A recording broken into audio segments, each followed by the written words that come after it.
Mark, Paul. what's going on? No, I'm just talking to Monkey. That's why I waited to start. As soon as we go to start, she's when's mommy get home? At bedtime. Oh, so tomorrow? No, not tomorrow. Bedtime today. I'll stay up till midnight. No, Absolute issues are back. they are. We got a double dose of them. And we'll talk about both of them right after this.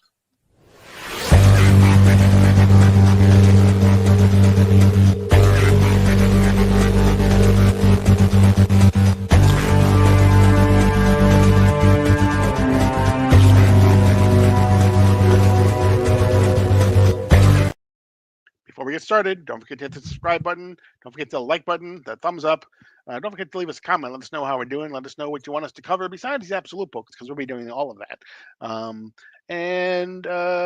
think that's it, right? Notification bell. Don't forget the notification bell. That's the one. Yeah. There's always 4 things, and I always forget one of them. So do all that stuff. We get a scroll for the to-do list and just check them off. Exactly.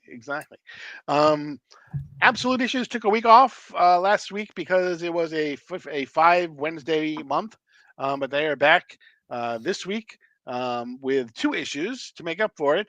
And we're going to start with actually Absolute Superman number 10.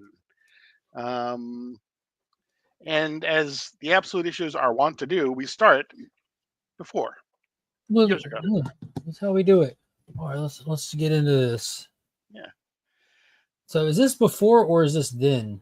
This one doesn't specify. Just as years ago. This is years. We've added a brand new category, people. Years ago on Krypton before its demise. Mm-hmm. If you recall from the previous episodes of this, which I'm sure that you watched, the social construct of Krypton was different.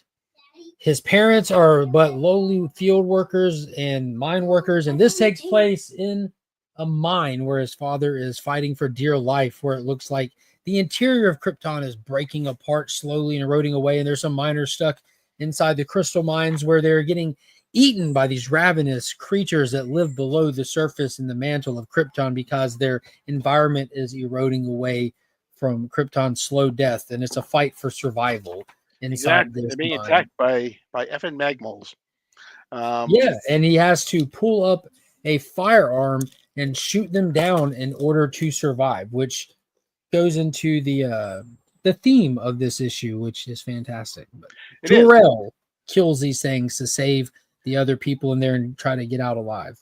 Yeah, we start off with one of the probably almost overarching conundrums that Superman faces all the time, and that is, when is it okay to take a life, and when is it not? It's never okay. Even if it happens, it still wasn't okay. Exactly. No matter what. And Cal was not happy. No. But then we go to now. In Greenland. In Greenland, yes, exactly. Greenland. And we see Superman basically attacking the Lazarus Project building. Yeah, there's a big facility out there in the snow in Greenland. And there's a bunch of planes overhead coming in for defense because the Omega Men are raiding this Lazarus compound in Greenland. Right. Correct. So the Omega Men are attacking to try to overthrow or to take the facility. Inside the facility, we see Lois Lane. We see Jimmy Olsen. Yeah, I got that joke. Exactly. Who is probably more upset at the fact that they think he's Timmy Olsen than Jimmy Olsen over anything else. But the Peacekeepers have him, and they bring him basically to director Ra's al Ghul.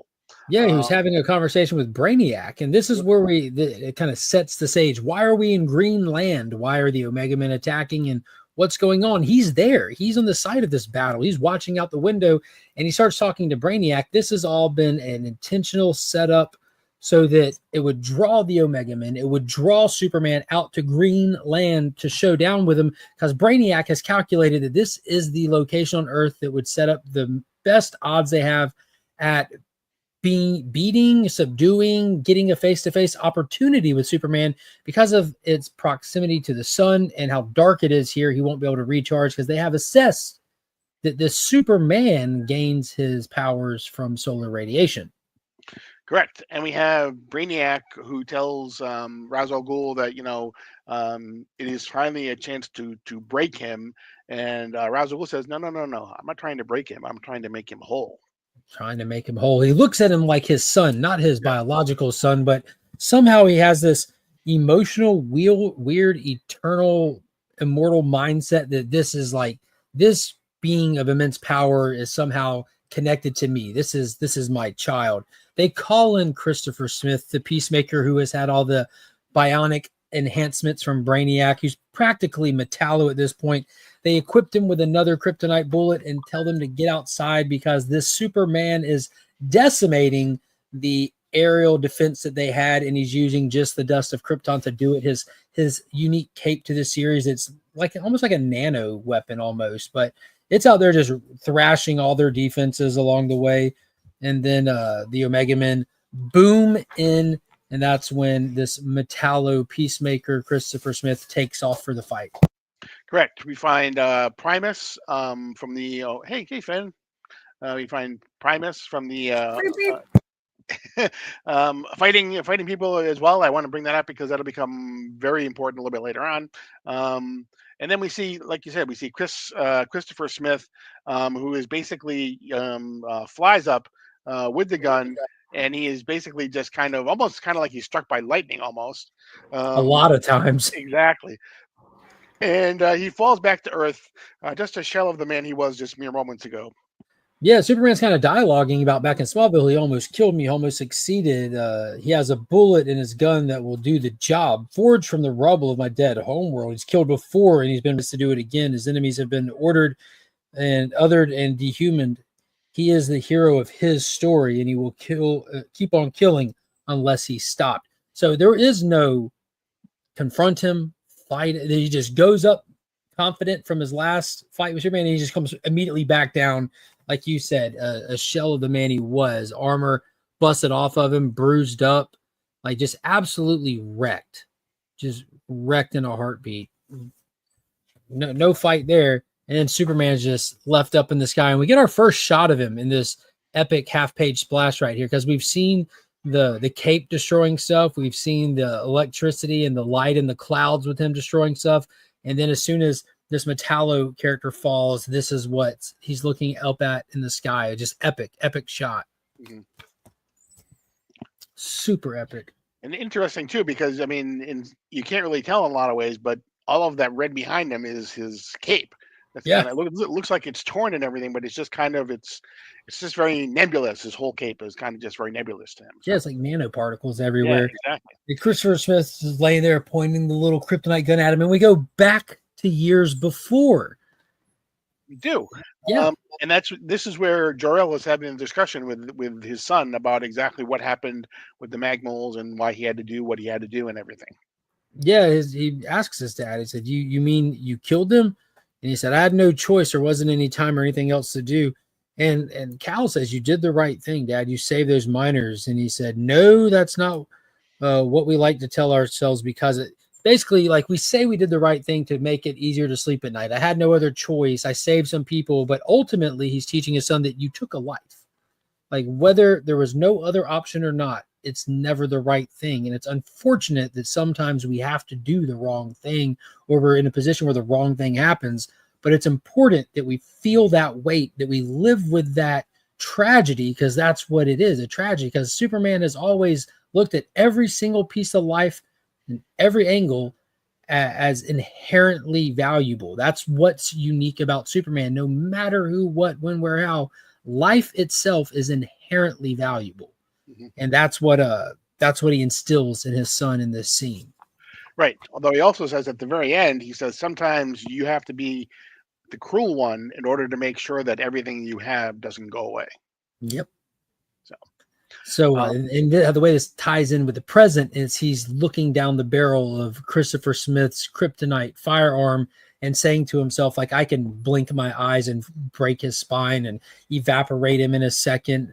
This, and this. And while he's having these thoughts, and while he's remembering his conversations with his dad, the alpha of the Omega Corps, the girl who runs the Omega Men, Primus, she comes walking up just yelling, "Take him out, do it. This is your chance. Now get him."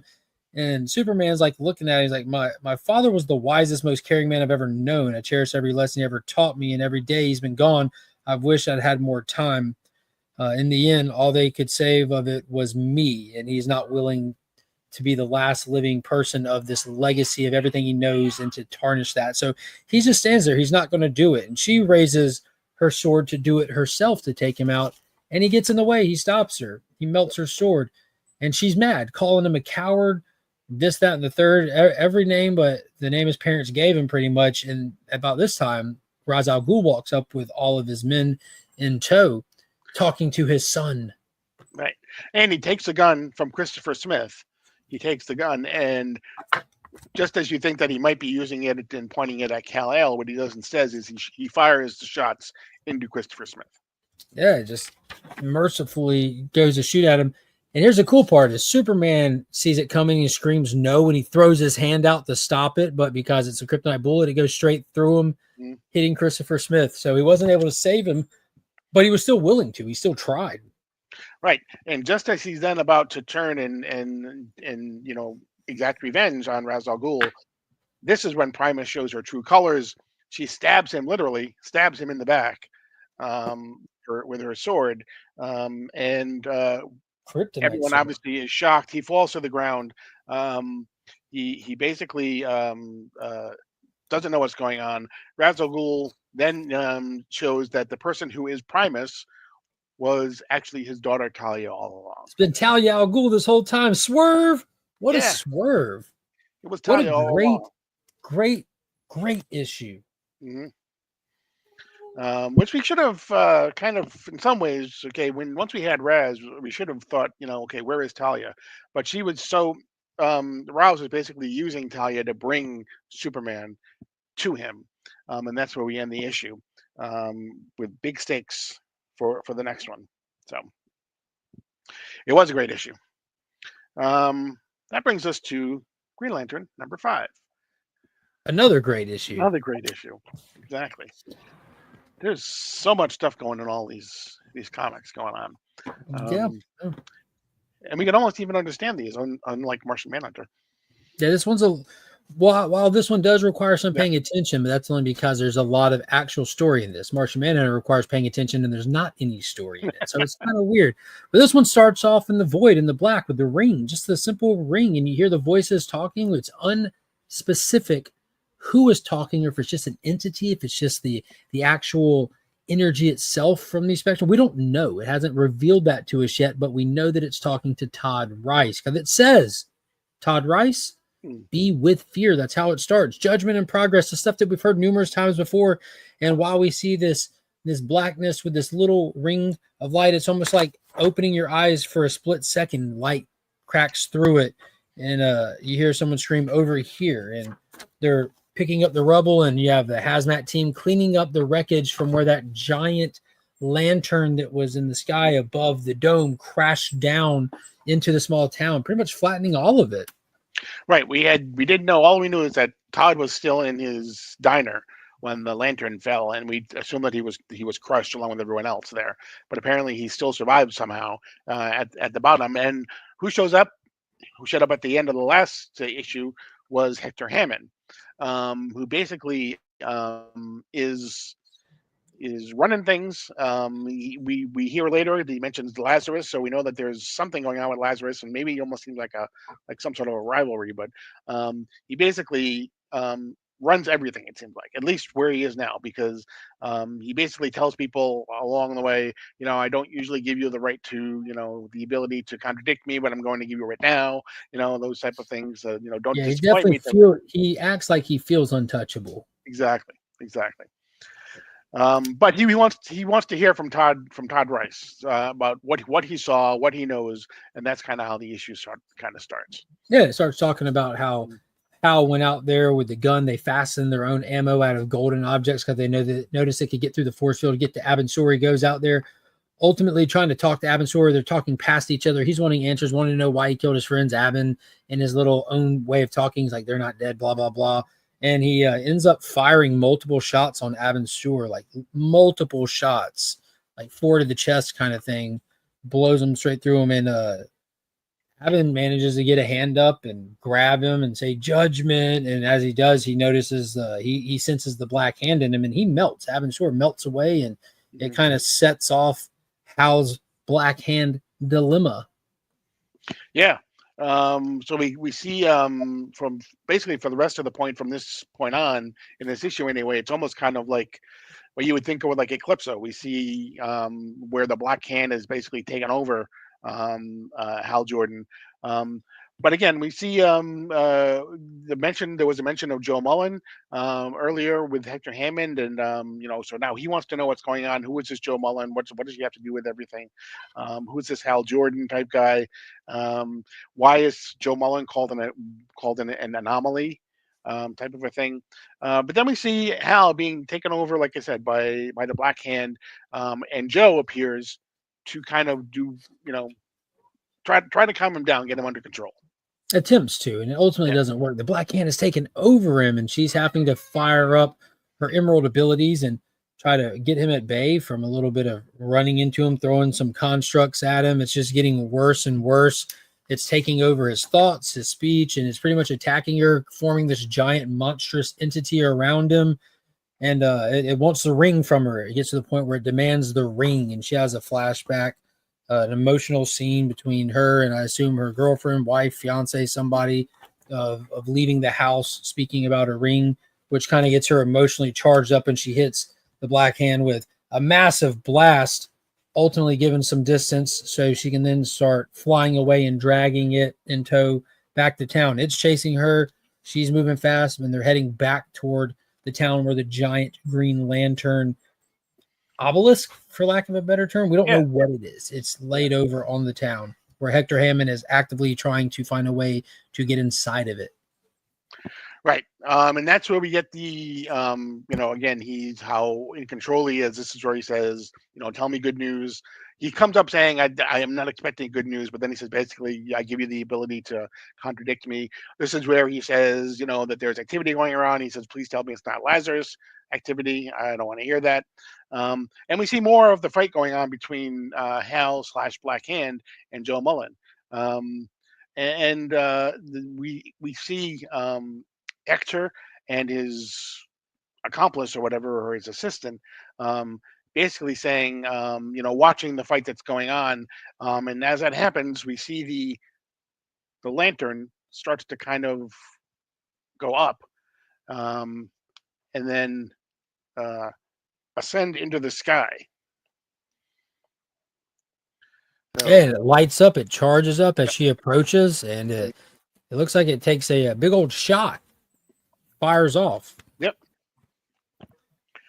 Great 2-page spread there. Yeah, it was a nice little 2-page. As she comes in, she's actually formed her first construct around herself. She has wings that come out, and it kind of just looks like it happens organically. It doesn't look like she intentionally makes it pop up. Just in her chase and grabbing the tentacles from the Black Hand that are reaching for her, she just kind of manifests it. And as she has gotten closer to the obelisk, it just, I can't tell if she flew him into it, is what it kind of looks like to me. But in so doing, once they get inside of it, it's just all black, and we find a familiar face saying, "Be without fear," and he's lit up yellow. Yeah. So, will John Stewart be the Yellow Lantern in this? We haven't seen Sinestro. I'm sure they're saving Sinestro for a big surprise somewhere along the road. We have. Oh, that's right. We did. We have seen him. Yeah. Just that little 1-page clip when Aventur's thoughts. Yeah. Yep. So now we've got the Black Hand, we got the Green Lantern, we've got apparently the Yellow Lantern, seemingly inside that huge lantern obelisk, or wherever it was that when the beam hit them or they flew into it, wherever it took them to where they went. And we'll see where that takes us in the next issue. But hopefully they're without fear, though. Exactly. But yeah, two great issues again. Great way for the Absolute Comics to come back after a week off. Thoroughly enjoyed them. The next issue should be a story arc wrap up, so it'll be interesting. We probably get a lot of exposition in the next issue. We got a lot of action in this one. I'm wanting more exposition. This is very well balanced so far, and it leaves you wanting more. But I'm very excited. Dude, I would be happy with the three of them sitting there just having a conversation with as many cool concepts as they're kind of brought into this one. I feel like there's a lot that we could unpack and still have plenty more to go. Yeah, and we got some news too. Scott Snyder said that the Absolute Wonder Woman and Absolute Batman will cross over, and I believe it's Absolute Wonder Woman 15 and Absolute Batman 16. There'll be a 2-part crossover between those two. So we'll see where that goes. And we get, I think we already mentioned this, but we got Absolute Green Arrow, a 6-part miniseries coming from, can't think of his name, but I know Ralphie Albuquerque is doing the art. Who is writing it? It wasn't Williamson, was no, it? No, it's Pinka Showed or something like that. I can't think of the guy's name. Can't think of who it is. He wrote The Asian, I believe. So he's written something. So, but yeah, he's doing that. So. Yeah, exactly. Yeah, exactly. But that's going to be it for this edition of DC Comics Deep Dive. Thanks for joining us. I am Paul. He is Mark. We are Legion. And you're now living Sector 2815.